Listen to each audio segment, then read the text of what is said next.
자, 오늘 계속해서 요한복음 19장 17절부터 22절까지 본문을 읽도록 하겠습니다. 그들이 예수를 맡음에 예수께서 자기의 십자가를 지시고 회골, 히브리 말로 골고다이라 하는 곳에 나가시니 그들이 거기서 예수를 십자가에 못 박을새 다른 두 사람도 그와 함께 좌우편에 못 박으니 예수는 가운데 있더라. 빌라도가 패를 써서 십자가 위에 붙이니 나사렛 예수 유대인의 왕이라 기록되었더라. 예수께서 못 박히신 곳이 성에서 가까운 고로 많은 유대인이 이 패를 읽는데 히브리와 로마와 헬라말로 기록되었더라. 유대인의 제사장들이 빌라도에게 이르되 유대인의 왕이라 쓰지 말고 자칭 유대인의 왕이라 쓰라 하니 빌라도가 대답하되 내가 쓸 것을 썼다 하니.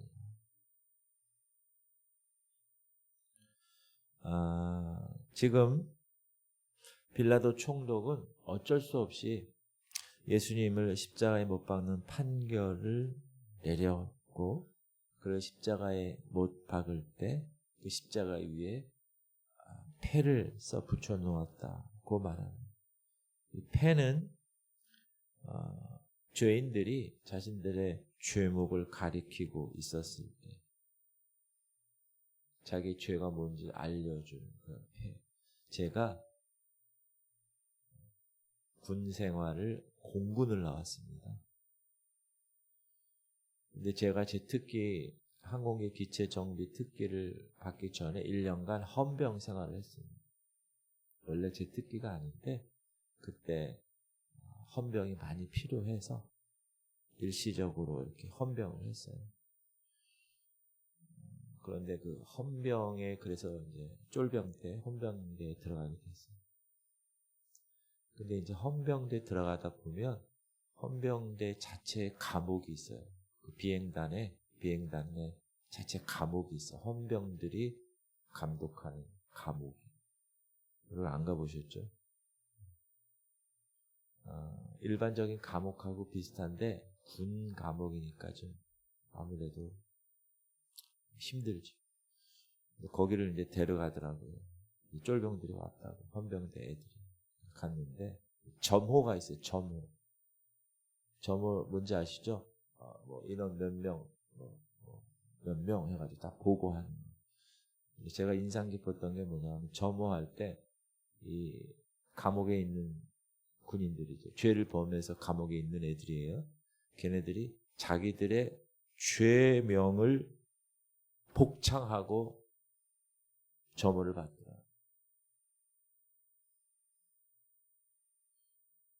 예를 들면 네 구타 누구 네 살인 누구 이런 식으로. 제가 이게 설교 준비를 하면서 이 십자가의 죄패를 이렇게 쓰는데 그 죄를 썼다는 거예요. 죄. 그런데 자 오늘 19절 빌라도가 패를 써서 십자가 위에 붙이니 나사렛 예수 유대인의 왕이라 기록되었다. 이건 뭐죠? 죄패예요. 죄명이라는 거예요. 죄명. 근데 동일한 내용을 기록한 마태복음에 보면 그 머리 위에 이는 유대인의 왕 예수라 쓴 죄패를 붙였더라. 그러니까 빌라도가 그렇게 쓰게 한 건데 이건 예수님의 유일하신 죄목이라는 거죠.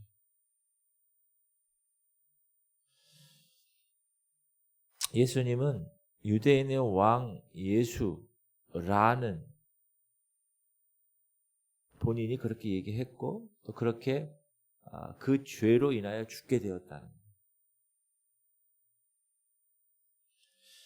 거예요. 예수님이 십자가에 못 박히신 시간은 몇 시인지 아세요, 여러분?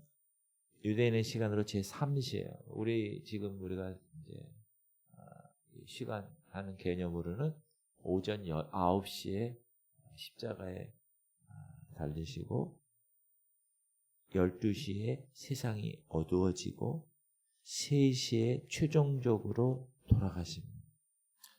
유대인들은 이 예수님을 십자가에 이제 이렇게 빨리 하기 위해서. 왜냐하면 유월절을 더럽히지 않기 위해서 그 전날에 빨리 날이 그냥 새자마자 이 공회에서 자기들 나름대로 재판을 마치고 총독 빌라도에게 끌고 갔고 이 모든 일이 아주 일사천리로 이루어지게 됩니다.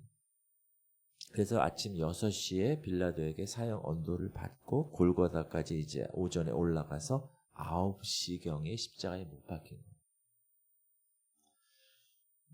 아침 9시에. 십자가의 형틀은 어떤 것이었냐? 여러 견해들이 있습니다. 성경학자들이. 근데 이제 이게 십자가란 말이 스타우로 이런 말인데 스타우로스라는 말이 있는데 그게 뭐냐면 이렇게 고추선 말뚝이라는 뜻입니다. 그래서 성경학자들은 십자가가 그냥 우리로 얘기하면 전봇대처럼 이렇게 서 있는 말뚝처럼 그렇게 생긴 것이다. 이렇게 주장하는 사람도 있는데 대개의 경우 십자가의 형틀은 X자도 있고 T자도 있고 더하기 말 그대로 우리 한문의 열십자처럼 그런 모양도 있는데 지금 제가 보여드린 이 모습 보면 십자가가 너무 많아요. 뭐 앵크 십자가도 있고 여러 가지가 있어요. 그러나 이제 성경을 통해서 십자가를 메고 갔다. 이런 말이라든가 십자가 위에 쥐패를 붙였다. 이런 사실들을 미루어 보았을 때 보편적으로 우리가 생각하는 열십자, 십자가 틀이라고 많은 학자들이 말하고 있습니다. 십자가의 이 처형은 그 자체가 무서운 저주에 속한 사형 방법입니다. 원래 율법에서는 돌로 쳐서 죽이는 사형 방법은 있어도 십자가에 매달려 죽이는 방법은 없습니다. 율법에는. 이것은 로마 국가의 사형법이고요. 특히 십자가에 달린 이 죄수의 모습은 벗은 몸으로 그곳에 매달립니다. 그리고 지금 골고다 언덕에 있잖아요. 그것도 십자가 틀에 있잖아요. 더 높아진 거죠. 그러니까 치욕적인 모습입니다. 다 벗고 있어야 되니까. 그리고 이제 십자가에서 못이 박히잖아요. 얼마나 피가 막 흘리고 상처가 조금만 우리가 여러분 조금만 상처 있어도 얼마나 아파요. 그냥 대못으로 여기 박아가지고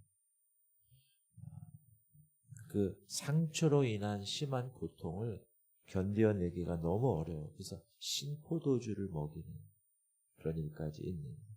그러니까 이 십자가는요. 숨이 끊어질 때까지 고통을 경험하게 하는 처형 방법입니다. 보통 가축을 도살할 때도 고통을 줄여주기 위해서 아주 순식간에 죽이거든요. 고통을 없이 죽이게 하기 위해서. 이 십자가는 숨이 끊어질 때까지 지금 예수님이 9시에 달려서 3시에 6시간 동안 달려 계신 거 아니에요? 그 얼마나 힘드셨겠어요. 심한 고통을 견디기 어려우셨다. 그런데 십자가 예수님의 십자가 좌우에 2개의 십자가 다른 십자가가 있었다.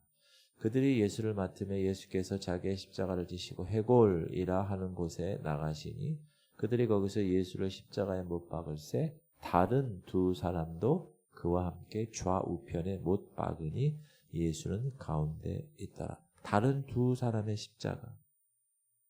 우리가 잘 아는 듯이 강도라고 이야기를 하죠. 강도들. 이 다른 2 십자가는 우리 모두의 저주를 상징합니다. 아담 후손 이후에 죄인인 모든 인류들. 이 모든 인류들은 다 이 2 사람들처럼 예외 없이 모든 저주의 심판을 받아야만 할 죄인들입니다. 이들의 인생길은 절망적이죠. 하나님의 사랑과 하나님의 그 긍휼하심, 자비하심이 없었다면 모두 다 한결같이 멸망받을 수밖에 없는 십자가. 그러나 그 2 십자가 중에서 하나는 구원을 받잖아요. 전적으로 하나님의 은혜죠. 그 강도가 여러분 십자가 위에서 뭘 했겠어요? 무슨 행위를 했겠어요? 그렇죠? 죽는 순간까지 절망적이었을 것입니다. 하나님 앞에 범죄한 것밖에 없을 거예요. 그런데 그가 하나님의 자비하심으로 긍휼하심으로 회개하고 주님과 함께 낙원에 들어가는 곳으로 우리는 알고 있습니다. 누가복음에 보면 예수께서 이르시되 내가 진실로 네게 이르노니 오늘 네가 나와 함께 낙원에 있으리라 하시니 이 한편 강도는 하나님의 은혜로 구원한 받은 우리들을 상징합니다. 우리는 오직 하나님의 은혜, 그 하나님의 은혜로 구원받은 사실. 내가 한 것은 아무것도 없어요. 여러분 한 게 뭐가 있습니다. 예수님을 위해서? 없어요. 너희가 그 은혜를 인하여 믿음으로 말미암아 구원을 얻었나니 이것은 너에게서 난 것이 아니오 오직 하나님의 선물이라. 행위에서 난 것이 아니오. 그리고 자랑할 수가 없는 거예요. 감사할 따름, 그렇죠? 감사할 것밖에 없어요. 가운데 있는 예수 그리스도의 십자가는 여러분을 위한 이 대신 속죄의 십자가예요. 그가 받으신 저주는 내가 받아야 할 것이고 죄로 인한 것이고 그러므로 이제 우리는 모든 인류는 다 그 가운데 있는 서 계신 예수를 바라보아야 할 것입니다. 바라보게 하는 게 여러분이 해야 할 일이에요. 왜? 이미 여러분은 바라보았으니까. 그래서 은혜를 경험했으니까. 모세가 광야에서 뱀을 든 것 같이 인자도 들려야 하리니 이는 그를 믿는 자마다 영생을 얻게 하려 하심이라. 요한복음 3장 14절 15절. 그 다음 16절이 뭐죠? 네? 네. 주셨으니 멸망하지 않고 영생을 얻게 하려 하십니다. 할렐루야. 모세가 광야에서 놋뱀을 들어서 그 놋뱀을 본 사람은 다 산 것처럼, 불뱀에 물린 사람들 다 산 것처럼 우리는 다 불뱀에 물린 존재죠. 골고다 언덕의 십자가에 지금 달리신 예수 그리스도를 바라만 보면 돼요. 그 바라보는 게 믿음이 없으면 못 바라봐요. 그 믿음. 그래서 by the grace, 은혜에 의하여 믿음으로 구원을 얻는 것입니다. 바로 옆에 있는 예수 그리스도를 바라본 강도는 구원을 얻었어요. 그러나 외면한 강도는 어떻게 해요? 영영 버림을 받게 되었습니다. 빌라도가 예수님이 달리신 십자가에 붙인 죄패에 뭐라고 썼어요? 나사렛 예수 유대인의 왕. 근데 이 패를 세 가지 나라 말로 썼어요. 히브리 말, 이스라엘 말이죠. 로마 말, 우리가 보통 얘기하는 라틴어, 헬라 말, 그리스 말. 그렇게 썼어요. 시작. 빌라도가 패를 써서 십자가 위에 붙이니 나사렛 예수 유대인의 왕이라 기록되었더라. 예수께서 못 박히신 곳이 성에서 가까운 거로 많은 유대인이 이 패를 읽는데 히브리와 로마와 헬라말로 기록되었다. 그래서 히브리 말로 나사렛 예수 유대인의 왕, 그리스 말로 마찬가지, 로마 말로 마찬가지. 그러면 왜 세 나라 말로 패를 썼을까요? 각처에서 모든 사람들이 이 패를 읽을 수 있도록 하기 위해서.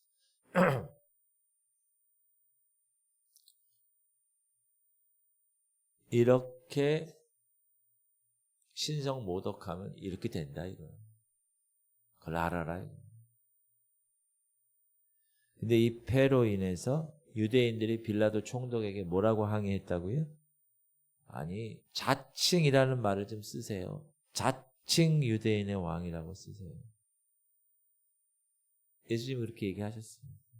자기들은 인정 안 한다는 거예요. 저 죄인, 저 예수라는 저 친구만 얘기 이렇게 한다. 자칭. 그랬더니 뭐라고 그래요? 빌라도가 내가 쓸 거 썼어.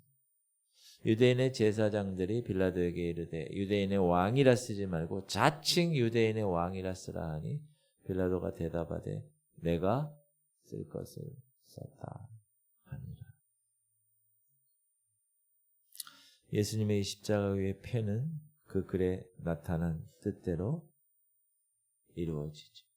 유대인들에게는 그들의 왕을 죽인 것이고 로마 총독 빌라도에게는 유대인의 왕을 죽이도록 내어준 장본인이 된 것이고 또 우리는 대신 나를 위해서 우리를 위해서 죽으신 그래서 믿음으로 영생을 얻는 그렇게 할 수 있는 주인공으로 패에 쓰인 대로 우리는 구원을 받은 줄 믿습니다. 내일이 성탄절이잖아요. 크리스마스 무슨 뜻이라고요? 크리스마스가? 크리스는 크리스투스 예수님이고 마스는 메스에서 예배하는 거예요. 그러니까 여러분이 크리스마스 그럼 뭐라고 그래야 돼요? 예수님을 예배하는 것. 그러니까 크리스마스라는 뜻 자체가 예수님을 예배하는 거예요. 그래서 크리스마스 하셨습니까? 무슨 뜻이에요? 예수님을 예배하셨습니까? 그 뜻이. 그래서 이제는 여러분 크리스마스 할 때 항상 생각하셔야 돼요. 예수님을 예배하는 것. 그게 크리스마스. 그러니까 메리 크리스마스 그럼 뭐예요? 즐겁게 예수 그리스도를 예배하고 계십니까? 그 뜻이에요. 아셨죠? 네. 밖에서 메리 크리스마스 막 성탄하고 막 그럴 때 아이고 신난다 막 이렇게 하면 안 되고요. 뭐라고 해야 된다고요? 즐겁게 예수님을 예배하고 계십니까? 그래서 제가 뭐라고 그래요? 공예배가 있으면 매일 예배 나와서 예배 드리는 게 크리스마스예요. 그러니까 성탄절만 크리스마스 하는 게 아니라 1년 365일 매 예배 때마다 뭘 해야 되는 거예요? 크리스마스. 크리스마스 뜻이 뭐라고요? 예수님을 예배하는 거예요. 우리는 이 백성을 내가 창조한 이유가 뭐라고요? 하나님을 예배하기 위해서, 영광을 돌리기 위해서. 여러분이 창조된 목적이에요. 이 백성은 내가 나를 위하여 지었나니 나의 찬송을 부르게 하려 합니다. 오늘도 그 목적대로 사시길 주님의 이름으로 축복합니다. 제가 질문 드릴게요. 대답하세요. 크리스마스 하셨습니까? 무슨 뜻이라고요? 예수님을 예배하셨습니까? 기도합시다.